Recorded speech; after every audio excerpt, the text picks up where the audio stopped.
Okay, you've decided that you want to be the slot car Santa this Christmas. Or maybe you have another friend or relative, maybe there's a birthday coming up this time of year, and you want to give a slot car set as a gift. Well, there's a lot of things to consider when you're undertaking that.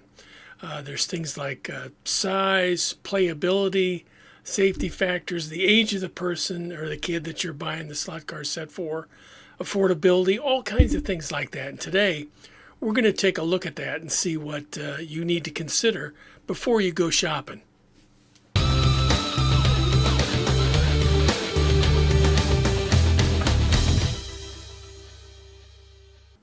Slot cars and Christmas. They just go together. You might even remember being a kid looking through the Sears Wish Book at some of those great sets from Revell or Strombecker or Eldon, and you'd like to recreate that same kind of fun for your family today. Well, things have changed quite a bit since then, but some of the considerations are still valid and some things you still want to take a look at, and that's what we're going to cover in this video. Now, what everyone hopes for is once that slot car set gets played with, it doesn't go back in the box and get stuck in the back of the closet somewhere. You want to make sure the fun lasts. And to make sure the fun lasts, we're going to talk about what you need to know. So one of the first things you want to consider is scale. That's the size of the cars in the slot car set. Now there's a couple different scales, or actually four primary scales you want to consider. The first one is HO. This is the smallest scale. It's like the size of a Hot Wheel or a Matchbox car. These are very compact, they save space, and they can be cheaper. But the parts are really tinier, they're easier to lose, there's less detail. But they're very good if space is extremely limited. Another option is 143. 143 is maybe a newer scale in some ways. For many years, this was a popular scale for really like cheap sets that you could buy. But today you have more options, like Carrera Go is a very popular one. It's good. I mean, it's a nice blend of size. It's a little bit bigger than HO, but it has a lot of the features of some of the larger tracks. So it's a really good thing to look at. And you might be able to find a set of these in some of the larger discount stores like Walmart, Target, places like that. 132 scale is also very good. It's probably the most common set for kids and families. It's this kind of the sweet spot.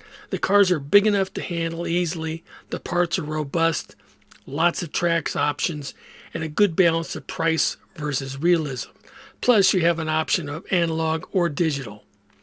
The largest scale, 124, is the largest. This is kind of like a model car set, large scale. They're more detailed, they're heavier, but they're more suited for dedicated hobbyists, racers, and adults, and they need a lot of space.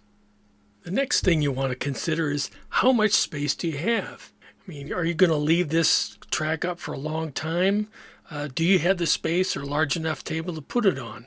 That's one consideration. Other than that, if you have a large living room floor and you're just going to play with it for a while and maybe put it back in the closet, well, a larger set might work fine. So you have to really measure the available floor or table space you have and think carefully about what you have available.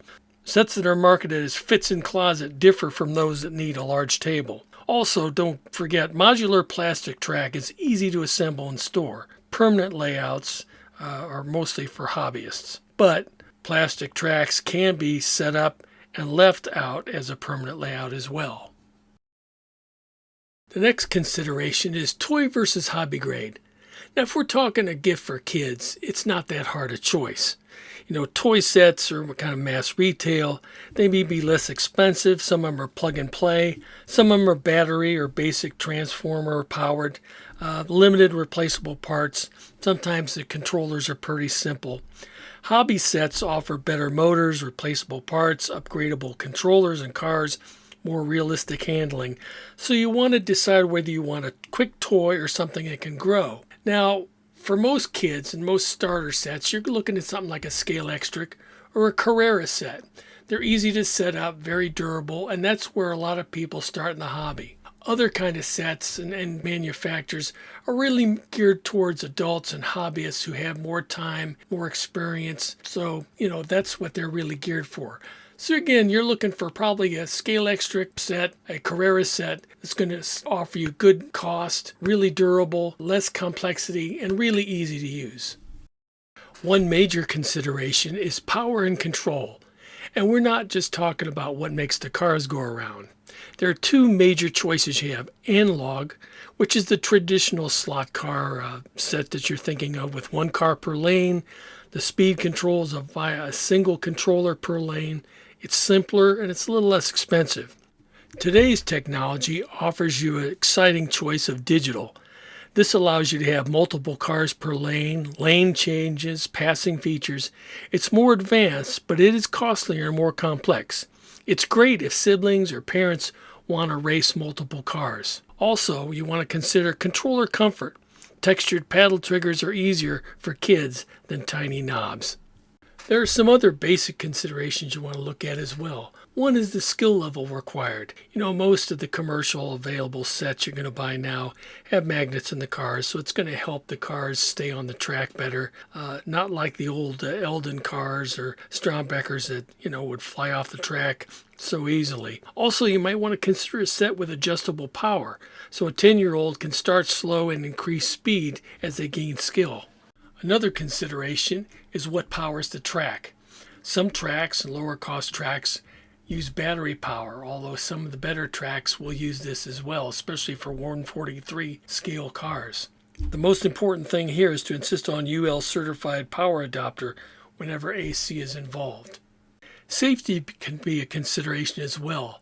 We already mentioned the power sources. Make sure you have a safe step-down transformer, but also small parts. For younger kids, especially if they have younger siblings or younger kids come to visit, small parts can represent a choking hazard, so you want to be sure of that. Also, you want to check for secure battery compartments and, again, high-quality, low-voltage adapters. The last thing you want to consider, and maybe one of the most important, are things like durability, replaceability, and your budget. Look for replaceable guide pins, tires, pickup brushes, motors. Cheap sets sometimes force you to throw the whole car away. Can you buy extra parts and different types of track to make your race course larger? Whether it's a loop-de-loop, a bank track, all kinds of other accessories available. That's be really important to you if you think about fun and longevity you're going to have over long term. Will it still be interesting in 6-12 months? Sets with upgrade options, extra cars, modular track, they'll keep your kids engaged. Also, overall, think about your budget. Toy starter sets are lower cost, they're giftable, they're instant fun.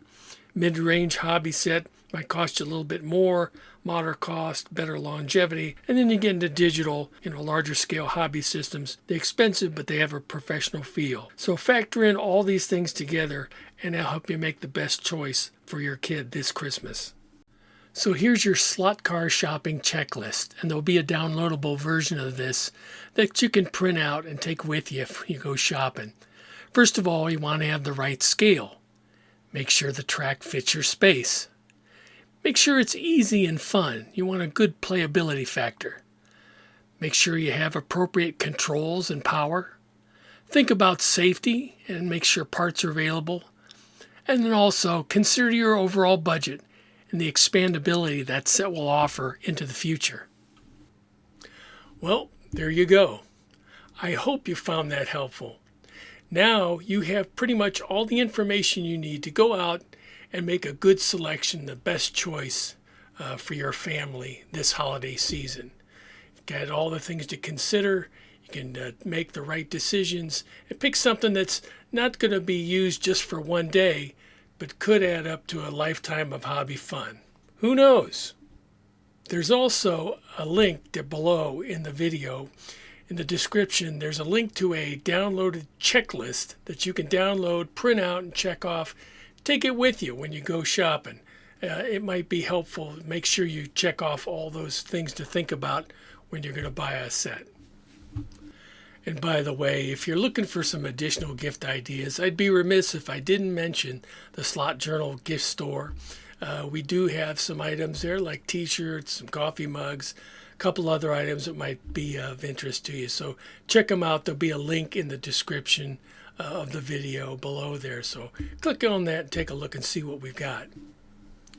Well, I hope you found this all helpful.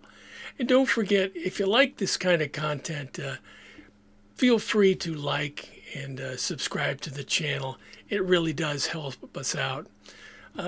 This is a part of the video where I had planned to put on my Santa cap and wish everybody a Merry Christmas, but I think my son actually wore the Santa cap to work today. Oh well. In any case, everybody out there have a great holiday and happy racing. And one final thing I'd want to mention is, once that slot car track is set up, everybody's having some fun.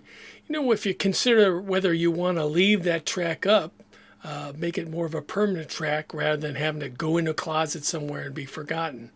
So if you're thinking about setting up a permanent track, I've got a great video that talks about how to plan for that, how to plan how you're going to set up the track, how you're going to use it, all those things and those elements that you want to consider. So take a look at this video here. It'll give you a lot of tips and information you need to start that process too.